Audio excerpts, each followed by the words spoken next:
أو زد عليه ورتل القرآن ترتيلا۔ شاہ عبد القادر رحمۃ اللہ علیہ اپنے واقعات میں فرماتے ہیں کہ میں زمانے طالب علم میں دارالعلوم دیوبند ایسے وقت پہنچا جب داخلے بند ہو گئے۔ ناظم تعلیمات کے پاس گیا، حضرت مجھے داخل فرما لیجئے۔ انہوں نے کہا داخلے بند۔ میں نے کہا حضرت آنے میں دیر ہو گئی۔ ان کا بھی ہم داخلہ ہی نہیں دے سکتے۔ میں نے پوچھا حضرت وجہ کیا ہے؟ انہوں نے کہا دیکھو بھائی، دارالعلوم ابتدائی حالت میں ہے، نہ مطبخ ہے نہ کوئی طباخ ہے۔ جو کریا ہے نا بستی، اس کے لوگوں نے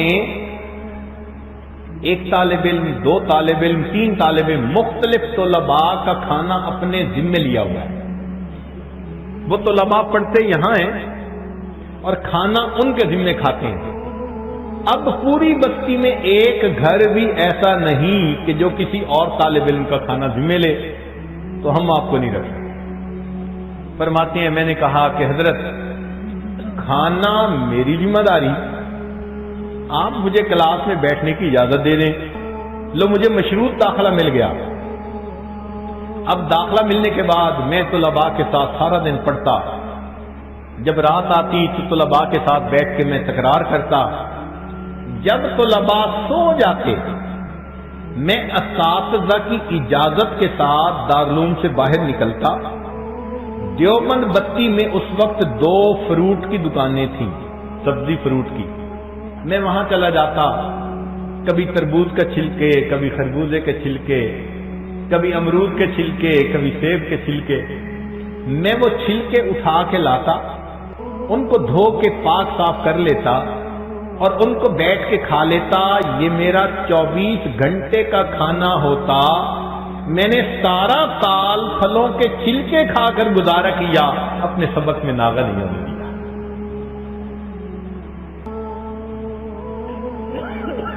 فرماتے ہیں کہ دوران سال میرے عزیز رشتے دار مجھے خط لکھتے تھے، میں ڈر کے مارے پڑھتا نہیں تھا۔ بھئی خوشی کی خبر ہوگی تو جانے کو دل کرے گا، غم کی خبر ہوگی تو طبیعت پڑھائی میں نہیں لگے گی، تو خط ہی مت پڑھو۔ میں نے مٹکا بنایا ہوا تھا، سارے خط اس مٹکے میں ڈالتا جاتا تھا۔ جب سال کے بعد امتحان دے لیتا، فارغ ہو جاتا، اس وقت میں ان خطوں کو نکالتا اور ان کو پڑھتا۔ تو ان کو پڑھنے سے میں فہرست بناتا، فلاں کو خوشی ملی، فلاں کو غم ملا، فلاں بیمار، فلاں کے بیٹا ہوا، فلاں کا یہ ہوا۔ پوری فہرست بنا کے میں اپنے واپس گھر آتا اور سب رشتہ داروں کے پاس جاتا، خوشی والوں کو مبارک دیتا، غم والوں کی تعزیت کرتا یا پرسہ کے الفاظ کہتا، جیسا بھی تھا۔ لوگ مجھ سے بڑے خوش ہوتے کہ اس بچے نے ہمارے خط کو 1 سال یاد رکھا، حالانکہ میں نے ان کے خط کو پڑھا ہی 1 سال کے بعد ہوتا تھا۔ یہ تو قریب کے زمانے کے بزرگ، یہ تھے طلباء جو طلباء کہنے کے مستحق تھے۔ یہاں پر ایک سوال پیدا ہوتا ہے کہ کیا سارے ہی طلباء ایسے ہوتے تھے کہ پلے کچھ نہیں ہوتا تھا، نہ کھانا نہ پینا نہ بستر؟ نہیں، 5 انگلیاں برابر نہیں ہوتی۔ غرباء میں سے بھی تھے، امراء میں سے بھی تھے۔ چنانچہ امراء کی مثالیں سن لیجیے۔ عبداللہ ابن مبارک رحمۃ اللہ علیہ ایک ترکی تاجر کے نواسے تھے، اور ترکی تاجر کا پوری میراث ان کی والدہ کو ملی، اس کی اور اولاد تھی نہیں۔ تو یہ اپنے منہ میں سونے کا چمچ لے کے پیدا ہوئے تھے۔ ان کے والد نے ان کو پڑھنے کے لیے بھیجا تو اس نے 30,000 دینار سفر خرچ کے لیے دیے۔ 30,000 دینار، اور انہوں نے پھر 4,000 اساتذہ سے علم حاصل کیا۔ بہت پیسہ اللہ کے راستے میں خرچ کرتے تھے۔ انہوں نے اپنی پوری دولت علم کے حاصل کرنے میں لگا دی۔ پھر اللہ نے وہ مقام دیا کہ جب امام احمد بن حنبل سے ملنے کے لیے آتے تھے تو امام احمد بن حنبل اٹھ کر کھڑے ہوتے تھے، عبداللہ ابن مبارک کو اپنی مسند پر بٹھایا کرتے تھے۔ یہ نواب زادے تھے، علم اللہ نے ان کو عطا کیا۔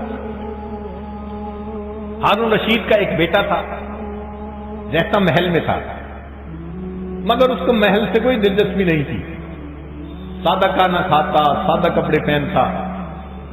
ہارون رشید نے کہہ دیا تیری وجہ سے لوگ تانے دیتے ہیں کہ جی آپ کے بچے کو تو کچھ ہو گیا، سائیکو کیس ہے، علاج کرواؤ، تو مجھے باتیں سننی پڑتی ہیں۔ ابا جان اگر آپ کو باتیں سننی پڑتی ہیں نا تو پھر مجھے اجازت دیں، میں علم حاصل کرتا ہوں، جاتا ہوں یہاں سے۔ ہارون رشید نے اجازت دے دی، ماں نے اس کو جاتے ہوئے ایک انگوٹھی دے دی اور قرآن پاک میں، بیٹا تم قرآن پاک پڑھنا تو اماں کو یاد کرنا، اور اگر ضرورت پڑے کوئی تو یہ انگوٹھی قیمتی ہے، بیچ کے ضرورت پوری کر لینا۔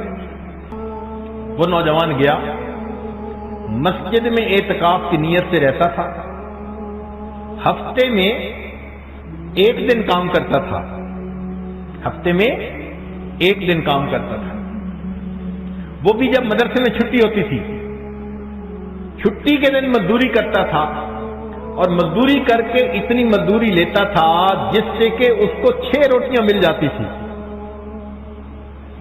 ہر روز 1 روٹی کھاتا تھا، 24 گھنٹے گزارتا تھا، اور پھر 7ویں دن پھر مزدوری کر لیتا تھا، لوگوں کے گھر بناتا۔ اس شہزادے نے اس حال میں رہ کر، اختیاری تنگی تھی رزق کی، مگر اس نے اس حال میں رہ کر علم حاصل کرنے کو پسند کیا۔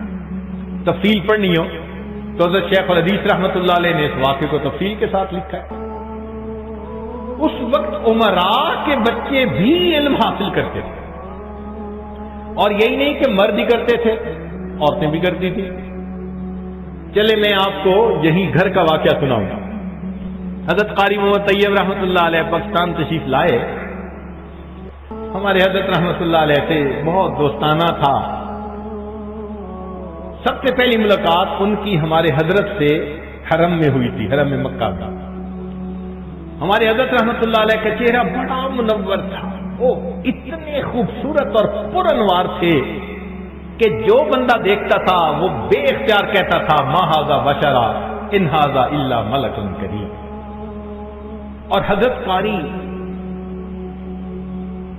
محمد طیب رحمۃ اللہ علیہ کا چہرہ بھی ایسا پر انوار تھا۔ جب حضرت نے دیکھا تو فرمانے لگے کہ میں نے پوچھا قاری صاحب آپ نے یہ چہرہ کیسے بنایا؟ آپ نے یہ چہرہ کیسے بنایا؟ تو فرمانے لگے، انہوں نے برجستہ جواب دیا، یہ چہرہ میں نے نہیں بنایا، یہ میرے شیخ نے بنایا۔ الإسلام لنا دينا وجميع الكون لنا وطنا، توحيد الله لنا نور أعددنا الروح له سكنا، أضحى الإسلام لنا دينا وجميع